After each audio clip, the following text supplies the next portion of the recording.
La haute cour militaire.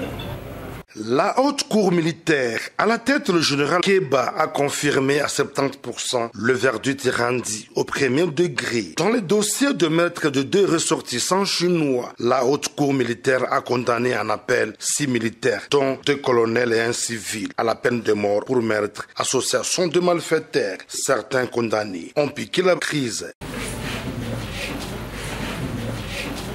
3 autres militaires qui escortaient le Chinois condamné au premier degré à 10 ans de prison dans cette affaire ont été acquittés en appel. Faute de preuves, le juge ont déclaré que le colonel Mukalenga Chendeko et Kayumba Soumaïli avaient organisé et planifié cette opération criminelle contre le convoi de Chinois dans le but de voler 4 lingots d'or et 6 000 $ américains transportés par les victimes. 2 prévenus ayant pris part à l'attaque avaient passé aux avis.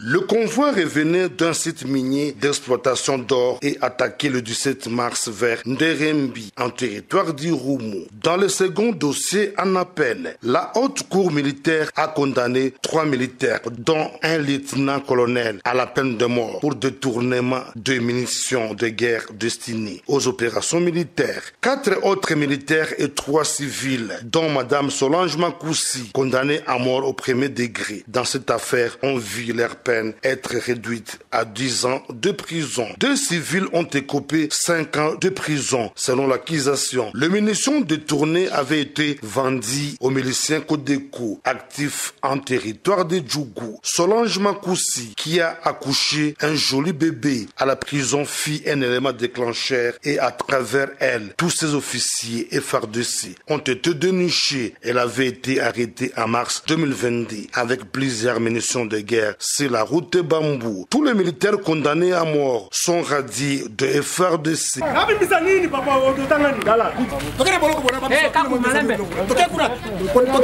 Insatisfait, ils déclarent renvoyer leur dossier en cassation, a dit Maître Jean-Marie, l'un des avocats de la défense.